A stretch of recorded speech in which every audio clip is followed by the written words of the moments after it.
નમસ્કાર દર્શક મિત્રો, ગુજરાતી ડે લાઈવમાં આપનું સ્વાગત છે। પ્રભુ શ્રી મહાવીર સ્વામીના 2550 વર્ષની ઉજવણી માટે વડોદરાથી સેંકડો જૈનો લુધિયાણાની સંક્રાંતિ મહોત્સવમાં જોડાયા।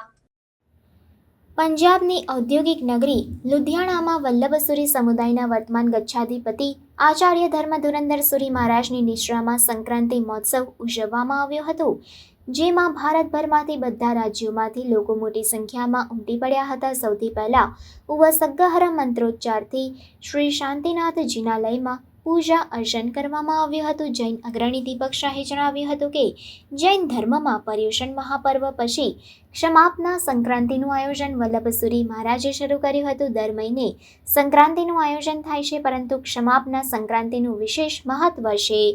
આચાર્ય ધર્મ ધુરંધર સુરી મહારાજે શ્યામજી કૃષ્ણ વર્મા કચ્છ યુનિવર્સિટી દ્વારા 20 સપ્ટેમ્બરથી શરૂ થતા કોર્સમાં ભણાવવાની તૈયારી બતાવી હતી અને એની વિધિવત રીતે જાહેરાત કરી હતી અને કચ્છ યુનિવર્સિટીના vice chancellor doctor Mohan Patel તથા જૈન રિસર્ચ સેન્ટરના ડાયરેક્ટર ડૉક્ટર પંકજ ઠાકરની પણ અનુમોદના કરી હતી। દરેક ઉત્તીર્ણ થનાર વ્યક્તિને કચ્છ યુનિવર્સિટી દ્વારા સર્ટિફિકેટ એનાયત કરવામાં આવશે। દરમિયાનમાં વડોદરાના આત્મવલ્લભ રત્નત્રય આરાધના ટ્રસ્ટના પ્રમુખ કૌશિકભાઈ શાહે વડોદરા, બોડેલી, જીવનપુરા, ડુમા સહિત 18 જગ્યાએ ચાલતી જૈન પાઠશાળાની કાર્યક્રમોની માહિતી આપી હતી। વધુમાં જૈન અગ્રણી દીપક શાહે જણાવ્યું હતું કે 2 વર્ષ પૂર્વે ગચ્છાધિપતિ આચાર્ય ધર્મ ધુરંધર સુરી મહારાજ પાકિસ્તાન ગુજરાવાલામાં જેવી ગુરુ પ્રતિમા જૈનાચાર્ય આત્માનંદજી મહારાજની છે, તેવી આબેહૂબ પ્રતિકૃતિ લુધિયાણામાં નિર્માણ થાય તે હેતુથી દશેરાના દિવસે શિલાન્યાસ કરવામાં આવશે, એમ રાજેન્દ્ર બાગરેચાએ જણાવ્યું હતું। આ કાર્યક્રમમાં જયદીપ શાહ, મનોજ કોચર, જયેશ શાહ સહિત અગ્રણીઓ ઉપસ્થિત રહ્યા હતા। આ કાર્યક્રમમાં જૈન મુનિ મહાભદ્ર વિજયજી, ઋષભ વિજયજી, કીર્તિ વિજયજી, મહાબોધિ વિજયજી મહારાજે નિશ્રા પ્રદાન કરી હતી। કાર્યક્રમના અંતે સંક્રાંતિના સ્વામી વાત્સલ્યના લાભાર્થી સંજય જૈન માલકસ પરિવારનું બહુમાન કરવામાં આવ્યું હતું। ત્યારબાદ વિજય કોચર દ્વારા સંક્રાંતિ સ્તવન ગાવામાં આવ્યું હતું।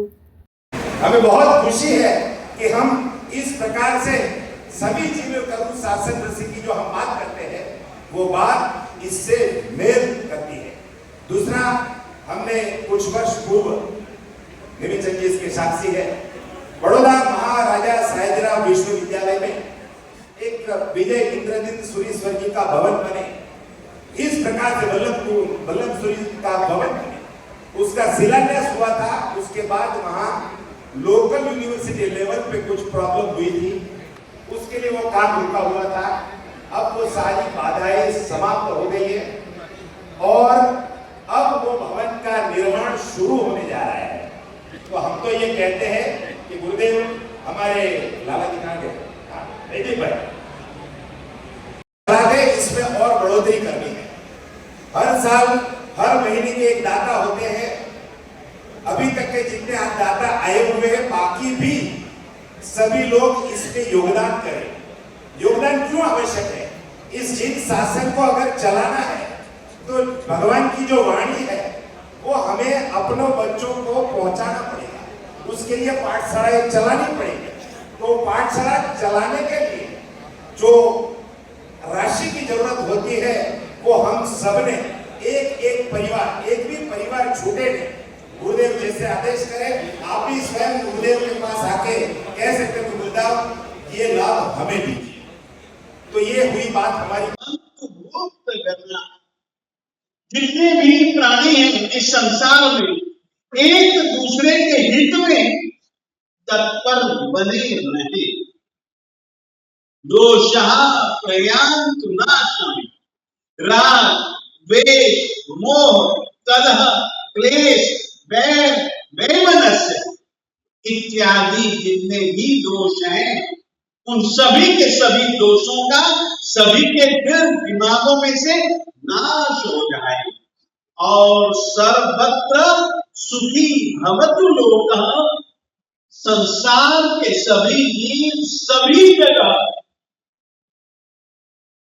सुखी भवतु, सुखी रहे, सुखी हो, ये भावना भैया 3 बार सभी जीवों के प्रति सब में हम हैं। जरूरी नहीं कि मुझ में सब हो, मगर मैं तो सभी में हूं ही ना।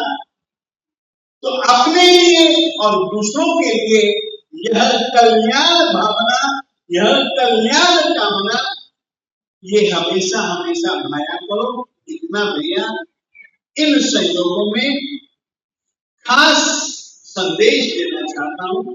आज हम पंजाब के लुधियाना में वल्लभ सूरी समुदाय के वर्तमान गच्छाधिपति आचार्य धर्मधुरंधर सूरीश्वर जी महाराजा उनके पास है। ये वही जैनाचार्य है जिन्होंने महाराजा साईजराव यूनिवर्सिटी के सिलेबस के लिए पुस्तक लिखा था। वहाँ की जो जैन एकेडमी है उसमें गुरुदेव ने पढ़ाया है, और यूनिवर्सिटी ने जो यूनिवर्सिटी के चांसलर है और जो महाराजा है समरजीत सिंह गायकवाड़, उन्होंने जिनको वन मैन यूनिवर्सिटी का बिरुद दिया, ऐसे वर्तमान गच्छाधिपति धर्मधुरंधर साहब के पास है। आज पूरे भारतवर्ष से यहाँ पे लुधियाना में एक क्षमापना संक्रांति के लिए आए हैं। मैं गुरुदेव से पूछूंगा, गुरुदेव ये क्षमापना संक्रांति है क्या, और जो श्यामजी कृष्ण वर्मा कच्छ यूनिवर्सिटी है उनका कुछ कोर्स चलाने वाले हैं, उसके बारे में आप हमारे दर्शक मित्रों को बताइए। देखिएगा, मैं एक सामान्य मुनि हूँ, मेरा नाम धर्मधुरंधर है। मैं ठीक है स्वाध्याय का रसिया जरूर हूँ, परंतु ज़्यादा पढ़ा लिखा नहीं हूँ। ये तो यूनिवर्सिटी वालों की एक उदारता, और उस समय मैं वहाँ था और उनके लिए मैं उपयोगी भूमिका बज सका, ये मेरा एक सौभाग्य है। दूसरी बात यह मैं कहना चाहता हूँ, कच्छ यूनिवर्सिटी वालों ने मेरे से संबंध बनाया और मुझको कहा कि भक्तामर स्तोत्र के ऊपर आप बोल रहे हैं, मगर हम चाहते हैं कि आप यूनिवर्सिटी के विद्यार्थियों को भी आप पाठ्यक्रम के रूप में यह सामग्री दें। मैंने स्वीकारा है, यह भी उनका सद्भाव ही मैं मानता हूँ। बाकी रहा दीपक, जो तुमने पूछा क्षमापना संक्रांति को लेकर के, क्षमापना वैसे तो 12 महीने संक्रांति मनाई जाती है। हम पर्युषण के बाद में आने वाली संक्रांति को क्षमापना संक्रांति के रूप में इसलिए मनाते हैं क्योंकि पर्युषण पर्व का मुख्य संदेश क्षमापना है। क्योंकि व्यक्ति अकेला जी नहीं सकता है, उसको दूसरों के साथ और दूसरों को उसके साथ संबंध रखने पड़ते हैं, और संबंध में कभी न कभी खटराग हो जाता है। कभी न कभी परस्पर में हमेशा तालमेल और हमेशा साझेदारी बनी रहे, ये कोई जरूरी नहीं है। कभी न कभी खटराग हो जाता है, तो परमात्मा इतना जानते हैं कि खटराग रख करके, विद्वेष भाव रख करके जीना बहुत कठिन है। उससे व्यवहार में तो नुकसान होता ही होता है, मगर आत्मिक रूप से जो वैरानुबंध दूसरी आत्माओं के साथ में बंध जाते हैं, वो बहुत बहुत बहुत दुष्ट परिणाम इस भव में भी और आगे के भवों में भी लाते हैं। एक प्रकार से वैर परंपरा बंध जाती है। उस वैर परंपरा को खत्म करने के लिए देवाधिदेव परमात्मा ने ज़्यादा से ज़्यादा एक साल में तो व्यक्ति को अपना हर किसी के साथ वैरानुबंध को तोड़ ही देना चाहिए, और वो तभी टूटता है जबकि हम एक दूसरे से क्षमा मांग लेते हैं। वर्तमान काल में सबसे ज़्यादा जरूरत क्षमा भाव की है। अभी जो अलग अलग देश गुटों में जिस तरीके से विद्वेष के कारण से युद्ध चल रहे हैं, चाहे आप यूरोपीय धरती पर देखो, चाहे आप मिडिल ईस्ट में देखो, कहीं पर भी देखो ना, चाहूँ और एक बहुत भयंकर, बहुत तनावपूर्ण जो वातावरण बना है, ये तनाव एकमात्र विद्वेष के कारण से है। और विद्वेष में मैं मानता हूँ, हाँ, थोड़ी सी कुछ तनाव के कारण हो सकते हैं, परंतु अधिकतर भ्रांतियाँ हैं। यदि एक क्षमा भाव से आपस में एक दूसरे को समझें, एक दूसरे को अपनी बात समझा सकें, तो मैं ऐसा नहीं सोचता हूँ कि विश्व युद्ध की नौबत आए।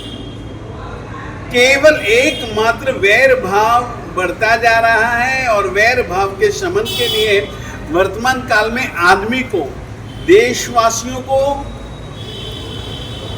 राष्ट्रवासियों को, देश विदेश वालों को, विश्ववासियों को निर्वैर वृत्ति अपनाने की जरूरत है।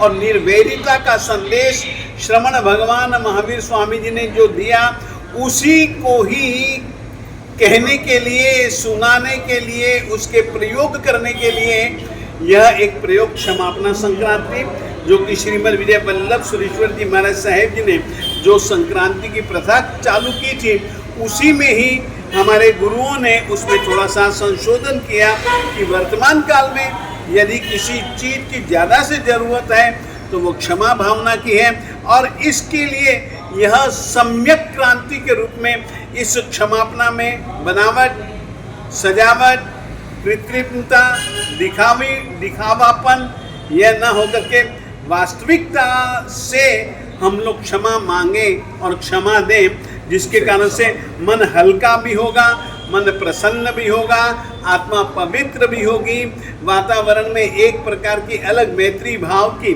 सुवास फैलेगी।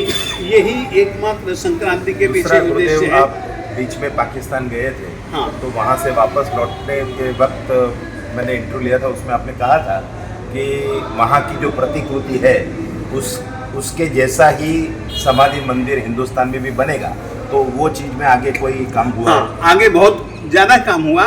मैं जैसे ही पाकिस्तान से लौटा तो विहार करते करते मैं लुधियाना आया, क्योंकि हमारे वे गुरु जी महाराज से भी पंजाब के कहलाते थे। जीरा के पास में एक छोटा सा गांव है लहरा, वे लहरा के कहलाते थे।